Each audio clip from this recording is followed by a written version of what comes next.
ನಮ್ಮ ಬಿಸಿ ಊಟ ತಾಯಂದಿರಿಗೆ ಭಾಳ ಕನಿಷ್ಠ ವೇತನ ಕೊಡ್ತಾ ಇದ್ದಾರೆ. ಇವತ್ತಿಗೆ ನಮಗೆ 24 ವರ್ಷ ಆಯಿತು. ಬಿಸಿ ಊಟ ಮಾಡ್ತಾ ಇರೋದು 24 ವರ್ಷ ಆಯಿತು ಕಾಲಿಟ್ಟು. ಆದರೆ ನಮಗೆ ಏನು ಒಂದು 5 ವರ್ಷ 4 ವರ್ಷಕ್ಕೆ ಒಂದು 500 ಏರಿಸ್ತಾರೆ. ಆದರೆ ನಮಗೆ ಇಲ್ಲಿವರೆಗೂ ನಮಗೆ ಪಗಾರ ಅಂದ್ರೆ 4700 600 ಅದ. ಇನ್ನವರೆಗೂ ನಮ್ಮ ಕೂಗನ್ನು ಕೇಳಿಲ್ಲ, ಸರ್ಕಾರ ಕೇಳ್ತಾ ಇಲ್ಲ. ಈ ಬಡ ಹೆಣ್ಮಕ್ಳು ಕೂಗನ್ನು ಕೇಳ್ತಾ ಇಲ್ಲ. ನಮ್ಮ ಫಸ್ಟ್ ನಮ್ಮದು ವೇತನ ಹೆಚ್ಚಿಗೆ ಮಾಡಬೇಕು. ಮತ್ತು ಇನ್ನೊಂದು ಎರಡನೇದು ನಮ್ಗೆ ಅದಕ್ಕೆ ಇದೇನು ವರ್ಷಿಗೆ ಒಂದು ರಿಲೀಸ್ ಮಾಡ್ತಾರೆ. ಅದು ಒಂದು ವರ್ಷಿಗೆ ನಮ್ಗೆ ತೆಗಿತಾರೆ ಅವರು. 10 ತಿಂಗಳಾಯ್ತು ಅಂದ್ರೆ ಮಾರ್ಚ್ನಾಗ ತೆಗೆದು ಹಾಕ್ತಾರೆ. ಮತ್ತು ಜೂನ್ ಬಂತಂದ್ರೆ ನಮ್ಗೆ ಜಾಯಿನ್ ಮಾಡಿಸ್ತಾರೆ. ಇದೊಂದು ರದ್ದುಗೊಳಿಸ್ಬೇಕು. ಮತ್ತು ಇದೇನು ಮತ್ತೊಂದು ಇನ್ನೊಂದು ಏನಂತಂದ್ರೆ ನಮ್ಗೆ ಸ್ಕೀಮ್ ವರ್ಕರ್ಸ್ ಅಂತ ಹೇಳ್ತಾರೆ. ಆ ಸ್ಕೀಮ್ ವರ್ಕರ್ಸ್ ಬದಲಿ ನಮಗೆ ಕಾರ್ಮಿಕರು ಅಂಥೇಳಿ ಪರಿಗಣಿಸ್ಬೇಕು.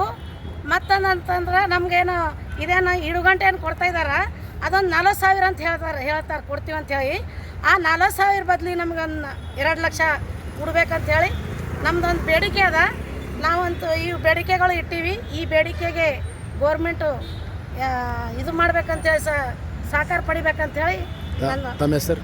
ಯಶೋಧ ರಾಠೋಡ, ಜಿಲ್ಲಾ ಬಿಸಿ ಊಟ AITUC ಸಂಘಟನೆ ಜಿಲ್ಲಾ ಅಧ್ಯಕ್ಷರು. ಅಕ್ಷರ ದಾಸೋಹ ಬಿಸಿ ಊಟ ಯೂನಿಯನ್ AITUC ಕರ್ನಾಟಕ ರಾಜ್ಯ ಸಮಿತಿ ಏನದ ಇವತ್ತು ಎಟ್ ಎ ಟೈಮ್ ಎಲ್ಲ ಜಿಲ್ಲೆಯಲ್ಲಿ ಇವತ್ತು ಹೋರಾಟಕ್ಕೆ ಕರೆ ಕೊಟ್ಟದ. ಅದ್ರ ಭಾಗವಾಗಿ ಇವತ್ತು ಕಲಬುರಗಿ ಜಿಲ್ಲೆ ಏನದ ಹೋರಾಟವನ್ನು ನಡೀತಾ ಇದೆ. ಆ ಒಂದು ಕಾರಣಕ್ಕಾಗಿ ಏನು ಪ್ರಮುಖವಾಗಿರ್ತಕ್ಕಂಥ ಸರ್ಕಾರಕ್ಕೆ ನಾವು ವಿನಂತಿಯನ್ನು ಮಾಡ್ತೀವಿ, ಇವ್ರಿಗೆ ಕನಿಷ್ಠ ವೇತನ ಕೊಡಬೇಕು ಅಂತಕ್ಕಂಥದ್ದು. ಸರ್ಕಾರ ಆ ದಿನದಲ್ಲಿ ಕೆಲಸ ಮಾಡ್ತಕ್ಕಂಥ ನಮ್ಮ ತಾಯಂದರು ಬಿಸಿ ಊಟ ಮುಖ್ಯಸ್ಥರಾಗಿರ್ಬೋದು, ಸಹಾಯಕರಾಗಿರ್ಬೋದು, ಅವ್ರಿಗೆ ಕನಿಷ್ಠ 6,000 ರೂಪಾಯಿಗಿಂತ ಕೆಳಗೆ ಕೊಡ್ತಕ್ಕಂಥದ್ದು ಸರ್ಕಾರಕ್ಕೆ ನಾಚಿಕೆ ಬರಬೇಕಾಗ್ತದೆ. ನೀವು ಒತ್ತಟ್ಟು ಹೇಳ್ತೀರಿ ಉದ್ಯೋಗ ಖಾತ್ರಿ ಕೆಲಸ ಮಾಡೋಲ್ಲಿ 400 ರೂಪಾಯಿ ಏನಾದ ದಿನಕ್ಕೆ ಕೊಡ್ತೀರಿ, ಅದಕ್ಕೆ ಕನಿಷ್ಠರ ಇವರು ಮುಂಜಾನೆ 7 ಗಂಟೆಗೆ ಹೋಗಿ ಕಾಯಿಪಲ್ಯ ತೊಗೊಂಡು ಹೋಗಿ ತತ್ತಿ ಸುಲ್ದಿ ಮಕ್ಕಳಿಗೆ ಬಿಸಿ ಊಟ ಹಾಕ್ತಾ ಇದ್ದಾರೆ. ಆದ್ರೆ ಇವ್ರ ಹೊಟ್ಟೆ ತುಂಬ್ತಾ ಇಲ್ಲ. ಇವ್ರೇನದ ಭಾಳ ಸಮಸ್ಯೆದಾಗ ಇಳಿತದೆ. ಒಂದು ಸಂಸಾರ ನಡೆಸಬೇಕಾದ್ರೆ 5,000 ರೂಪಾಯಿದಾಗ ಏನಾಗ್ತದೆ. ಆ ಒಂದು ಕಾರಣಕ್ಕಾಗಿ ಸಂಬಂಧಪಟ್ಟಿರ್ತಕ್ಕಂಥ ಶಿಕ್ಷಣ ಸಚಿವರು ಬರೀ ಸುಳ್ಳು ಹೇಳೋದು ಬಿಡಬೇಕು. ಈ ಒಂದು ನೋವನ್ನು ಕೇಳಬೇಕು, ಕನಿಷ್ಠ ವೇತನ ಕೊಡಬೇಕು. ಮತ್ತು ಎರಡನೇದು ಏನದ ಪ್ರಮುಖವಾಗಿರ್ತಕ್ಕಂಥ ವಿಷಯ, ಕರೆಕ್ಟಾದ ಸಂಬಳವನ್ನು ಕೂಡ ಕೊಡ್ತಾ ಇಲ್ಲ. ಈಗ 3 ತಿಂಗಳ ಸಂಬಳ ನಿಂತಿದೆ ಈ ಒಂದು ಕಲಬುರಗಿ ಭಾಗದಲ್ಲಿ. ಆ ಸಂಬಳವನ್ನು ಕೂಡಲೇ ಬಿಡುಗಡೆ ಮಾಡಬೇಕು. ಪ್ರತಿ ತಿಂಗಳ 5ನೇ ತಾರೀಕಿನ ಒಳಗಡೆ ಇವ್ರಿಗೆ ಸಂಬಳ ಕೊಡ್ತಕ್ಕಂಥ ವ್ಯವಸ್ಥೆ ಮಾಡಬೇಕು ಅಂತಕ್ಕಂಥದ್ದು ಒಂದು ವಿನಂತಿ ಅದ.